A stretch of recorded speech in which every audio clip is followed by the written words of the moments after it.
Hello, ഇന്ന് നമുക്ക് എങ്ങനെ കയറ് കൊണ്ട് കർട്ടൻ ഉണ്ടാക്കാമെന്ന് നോക്കാം. ഇത് ഭയങ്കര ഈസി ആയിട്ട് ഉണ്ടാക്കാൻ പറ്റും. കുറച്ച് ക്ഷമ മാത്രം ഉണ്ടായാൽ മതി. ഇതിന് വേണ്ടിയിട്ട് ഞാൻ 200 മീറ്ററോളം ഫാൻസി കയറ് യൂസ് ചെയ്തിട്ടുണ്ട്. അതിൽ ഒരു 150 മീറ്ററോളം ബ്ലൂ കളറും ബാക്കി 50 മീറ്റർ മാത്രമാണ് പിങ്ക് യൂസ് ചെയ്തിട്ടുള്ളത്. പിങ്ക് ജസ്റ്റ് ഒരു ബോർഡർ പോലെ മാത്രമാണ് കൊടുത്തിട്ടുള്ളൂ. നമ്മൾ കർട്ടൻ്റെ ലെങ്ത്ത് എത്രയാണോ പ്ലാൻ ചെയ്യണത് അതിൻ്റെ ഡബിൾ ലെങ്ത്തിൽ എടുക്കണം കയറ്. എന്നിട്ട് അതിനെ മടക്കിയിട്ടാണ് നമ്മൾ ഈ കർട്ടൻ്റെ റോഡിലേക്ക് ആദ്യം കെട്ടി കൊടുക്കുന്നത്. വേണ്ട അത്രയും കയറുകൾ ഈ കർട്ടൻ്റെ റോഡിലേക്ക് കെട്ടിയതിന് ശേഷം നമ്മൾ ചെയ്യണത്, വേറൊരു കയറെടുത്തിട്ട് സാധാരണ പോലെ നമ്മൾ ഈ കർട്ടൻ്റെ റോഡിലേക്ക് കെട്ടിയതിന് ശേഷം ഈ നമ്മൾ കെട്ടി വെച്ചിട്ടുള്ള ഓരോ കയറിനെയും 2 ചുറ്റ് വീതം, അതായത് 2 കെട്ട് വരും, അങ്ങനെ കെട്ടാണ് ഈ കയറിലേക്ക്. അപ്പോൾ ത്രൂ ഔട്ട് നമുക്ക് കർട്ടൻ്റെ മുകളിൽ മൊത്തം ഒരു ബോർഡർ പോലെ കിട്ടാൻ വേണ്ടിയിട്ടാണ് ഇത് ചെയ്യണത്. ഇങ്ങനൊരു ബോർഡറിൻ്റെ ആവശ്യം നമുക്കില്ല എന്നുണ്ടെങ്കിൽ നമുക്ക് ഈ സ്റ്റെപ്പ് ഒഴിവാക്കിയിട്ട് നേരിട്ടിട്ട് കർട്ടനിൽ ഏതാണോ ഡിസൈൻ കൊടുക്കുന്നത് അതിലേക്ക് മൂവ് ചെയ്യാം. നമ്മൾ കെട്ടാൻ യൂസ് ചെയ്ത കയറ് ബാലൻസ് ഉണ്ടെന്നുണ്ടെങ്കിൽ അത് ഈ കർട്ടൻ്റെ റോഡിലേക്ക് കെട്ടി വെച്ചാൽ മതി. അത് ബാക്കിയുള്ള കയറുകളിൽ നിന്ന് പെട്ടെന്ന് തിരിച്ചറിയില്ല, അത് അവിടെ തന്നെ കെട്ടി വെക്കാവുന്നതേ ഉള്ളൂ. ഞാനിപ്പോൾ ചെയ്യാൻ പോണത് ഒരു സിമെട്രിക്കൽ ഡിസൈൻ ആയ കാരണം 4 കയറ് വീതമുള്ള 18 സെറ്റുകളാക്കിയിട്ട് ഞാൻ ചെയ്യാൻ തുടങ്ങുകയാണ് ചെയ്യണത്. എങ്കിലേ നമുക്ക് കറക്റ്റായിട്ട് അവസാനിപ്പിക്കാൻ പറ്റുള്ളൂ. അത് നമുക്ക് ഇത് കണ്ടു കഴിയുമ്പോൾ ലാസ്റ്റാണ് മനസ്സിലാവുക അത് എന്തുകൊണ്ടാണ് അങ്ങനെ ഒരു കണക്ക് പറയണത് എന്നുള്ളത്. ഈ കയറിനെ കെട്ടി വെച്ചതിന് ശേഷം ഇനി നമുക്ക് ഡിസൈനിലേക്ക് കിടക്കാം. ഇതിൽ ഞാൻ ഒരു എക്സ് ഷേപ്പിലുള്ള ഡിസൈനുകളാണ് യൂസ് ചെയ്യണത്. ഒരു ബട്ടർഫ്ലൈ പോലെ തോന്നാൻ വേണ്ടിയിട്ട് ഇങ്ങനെ താഴത്തേക്ക് വരുന്തോറും എണ്ണം കുറഞ്ഞു വരുന്ന രീതിയിലാണ് ചെയ്യണത്. അപ്പോൾ ആദ്യത്തെ കയറ് നമ്മൾ എടുത്തിട്ട് അതിനൊന്ന് ചെരിച്ച് പിടിച്ചതിന് ശേഷം തൊട്ടപ്പുറത്തുള്ള കയറ് മുതൽ എല്ലാ കയറും 2 തവണ ആദ്യത്തെ കയറിലേക്ക് ചുറ്റി കൊടുക്കുകയാണ് ചെയ്യണത്. ഇതേ തരം നോട്ടുകൾ ഉപയോഗിച്ചിട്ട് നമുക്ക് ഇലകളുടെ ഔട്ട്ലൈൻ അല്ലെങ്കിൽ ഒരു വള്ളിയിൽ കുറേ ഇലകൾ നിൽക്കണ പോലത്തെ ഡിസൈൻ അതൊക്കെ ചെയ്യാം കർട്ടനിൽ. പക്ഷേ ഈ ഞാനിപ്പോൾ ചെയ്യുന്ന ഡിസൈൻ ആകുമ്പോൾ കുറച്ചും കൂടി തിക്കായിട്ട് നിൽക്കും, ഫില്ലായി നിൽക്കും കർട്ടൻ. അതായത് ഭയങ്കര സീ ത്രൂ ആയിരിക്കില്ല.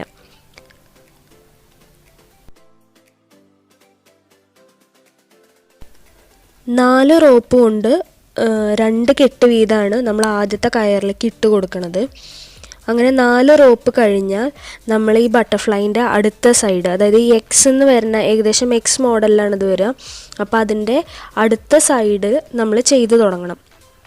അത് നമ്മൾ റൈറ്റ് സൈഡിൽ നിന്നാണ് ചെയ്യുക. അപ്പോൾ ഏകദേശം 10ാമത്തെ കയറാണ് എടുക്കുക. 10ാമത്തെ കയറിലേക്കാണ് അവിടുന്ന് വലത്ത് വശത്തുനിന്ന് ഇടത്ത് വശത്തേക്ക് ചെയ്ത് തുടങ്ങേണ്ടത്. ആ കയറിലേക്ക് ഈ ചെയ്ത പോലെ തന്നെ നേരെ ഇപ്പുറത്തെ സൈഡിലേക്ക് ചെരിച്ച് പിടിച്ചിട്ട് വേണം മറ്റു കയറുകൾ കെട്ടിട്ട് കൊടുക്കാൻ.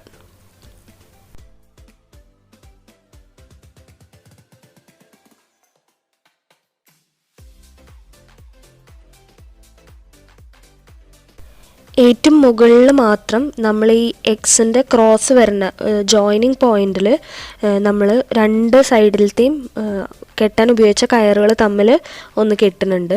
അത് ഏറ്റവും മുകളിലെ ഡിസൈനിൽ മാത്രമേ ചെയ്യുന്നുള്ളൂ. താഴത്തേക്ക് വരുമ്പോൾ സെക്കൻഡ് ലൈൻ മുതൽ നമ്മൾ ഇവിടെ ഒരു കണക്ഷൻ കൊടുക്കണില്ല, അവിടെ ഒരു ഗ്യാപ്പ് വിട്ടിട്ടാണ് ചെയ്യണത്. ഇനി നമ്മൾ സെക്കൻഡ് ലൈൻ സ്റ്റാർട്ട് ചെയ്യാണ്. അപ്പോഴും നമ്മൾ ആദ്യത്തെ കയറെടുത്തിട്ട് 2ാമത്തെ കയർ മുതലുള്ളത് അതിൽ 2 തവണ കെട്ടാണ് ചെയ്യണത്.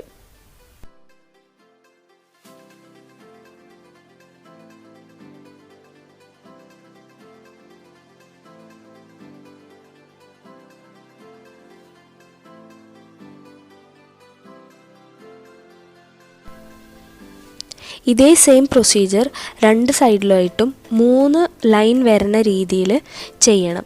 അത് കഴിഞ്ഞിട്ടാണ് നമ്മൾ അടുത്ത സ്റ്റെപ്പിലേക്ക് കിടക്കുന്നത്. അത് 3ാമത്തെ ലൈനും കംപ്ലീറ്റ് ചെയ്ത് നടുവില കണക്ഷൻ പോലെ നമ്മൾ ഒന്ന് കെട്ടിക്കൊടുത്തതിന് ശേഷം ലെഫ്റ്റ് സൈഡിൽ നിന്ന് വരണ കയറിനെ റൈറ്റ് സൈഡിലുള്ള കയറുകൾ കൊണ്ട് കെട്ടൽ സ്റ്റാർട്ട് ചെയ്യണം.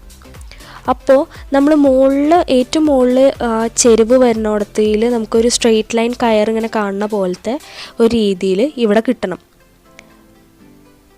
ഇടത്ത് വശത്തുനിന്ന് വരുന്ന കയർ അതേ ചെരിവ് മെയിൻറ്റെയിൻ ചെയ്തിട്ട് വേണം വലത്ത് വശത്തേക്ക് കെട്ടാൻ. അതേപോലെ തന്നെ വലത്ത് വശത്തു നിന്ന് വരുന്ന കയറിനെ ഇടത്ത് വശത്തേക്ക് കെട്ടുമ്പോഴും അതേ ചെരിവ് മെയിൻറ്റെയിൻ ചെയ്യണം. ചെയ്തു വരുമ്പോൾ ഇങ്ങനെയാണ് ഉണ്ടാവുക. അതായത് ഏറ്റവും മുകളിൽ എക്സ് അങ്ങനെ എഴുതി പോണ പോലെ ഉണ്ടാവും. താഴത്തേക്ക് വരുമ്പോൾ അതിന്ന് നമ്മൾ എണ്ണങ്ങൾ കുറച്ച് ലാസ്റ്റ് 1 എന്നുള്ള രീതിയിലേക്ക് എത്തിക്കാനാണ് ചെയ്യുന്നത്. അപ്പോൾ ഈ അറ്റത്തെ പിന്നെ നമുക്ക് ലീവ് ചെയ്യാം. അങ്ങനെ ഫസ്റ്റ് ലൈൻ മൊത്തം നമ്മൾ കംപ്ലീറ്റ് ചെയ്തു. ഇനി നമ്മൾ കിടക്കുന്നത് സെക്കൻഡ് ലൈനിലേക്കാണ്. അപ്പോൾ ഇതിൽ കണ്ടാൽ മനസ്സിലാവും നമ്മൾ ഏറ്റവും അറ്റത്ത് ചെയ്തിട്ടുള്ള ബട്ടർഫ്ലൈന്ന് ഒരു ലൈൻ കണ്ടിന്യൂസ്ലി രണ്ടാമത്തെ ബട്ടർഫ്ലൈൻ്റെ നടുവിലേക്ക് വരെ എത്തിയിട്ടുണ്ട്. അവിടുന്ന് പിന്നെ വീണ്ടും ഈ പാറ്റേൺ റിപ്പീറ്റ് ചെയ്ത് വരികയാണ് ചെയ്യണത്.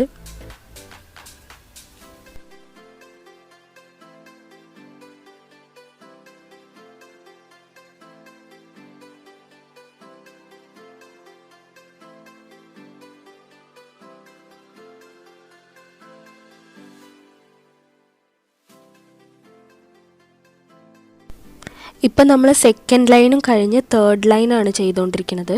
ഇതിലിപ്പോൾ നിങ്ങൾക്ക് നോക്കിയാൽ അറിയാം, മുകളിലൊരു ഒരു ലെയർ ബട്ടർഫ്ലൈസ് ഉണ്ട്, അതിൻ്റെ താഴെയും ഒരു ലൈൻ ഉണ്ട്. ഇനി അതിൻ്റെ താഴത്തെ സ്റ്റെപ്പാണ് നമ്മൾ ചെയ്തുകൊണ്ടിരിക്കുന്നത്. അങ്ങനെ നമുക്ക് വേണമെങ്കിൽ കണ്ടിന്യൂസ്ലി അറ്റം വരെ വീവ് ചെയ്ത് പോവാം. അല്ലാന്നുണ്ടെങ്കിൽ നമുക്ക് ഏത് പാറ്റേണിലാണോ, ഞാനിതിപ്പോൾ ഒരു ട്രയാങ്കിൾ ഷേപ്പിലേക്ക് അവസാനിക്കണ പോലെയാണ് ചെയ്യണത്, അങ്ങനെ ചെയ്യണമെന്നുണ്ടെങ്കിൽ അങ്ങനെയും ചെയ്യാം.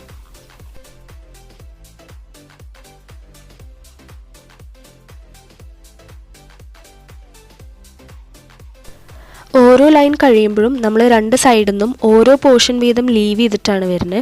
എങ്കിലേ നമുക്ക് താഴത്തേക്ക് വരുമ്പോഴേക്കും ആ ട്രയാങ്കിൾ ഷേപ്പ് മെയിൻറ്റെയിൻ ചെയ്യാൻ പറ്റുള്ളൂ.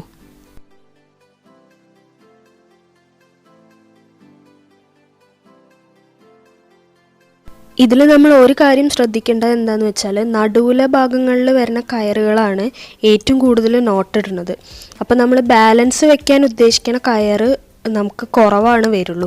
അപ്പോൾ ആ ഭാഗത്ത് കൂടുതൽ നീളത്തിൽ കയർ കെട്ടാൻ ശ്രദ്ധിക്കണം. ഇല്ലെങ്കിൽ നമുക്ക് ഒരു സി ഷേപ്പിലാണ് ലാസ്റ്റ് ബാലൻസ് വരുന്ന കയർ കിടക്കുക. അപ്പോൾ രണ്ടറ്റത്ത് നല്ല നീളത്തിലും നടുവിൽ കുറച്ച് കയറിയിട്ടുള്ള രീതിയിലാണ് വരിക. അപ്പോൾ അത് വേണ്ട, സ്ട്രെയിറ്റ് ആയിട്ടാണ് ബാലൻസ് വരുന്ന കയറുകൾ കിടക്കേണ്ടത് എങ്കിൽ നടുഭാഗത്ത് കുറച്ച് എക്സ്ട്രാ നീളത്തിൽ കയർ കെട്ടാൻ ശ്രദ്ധിക്കണം.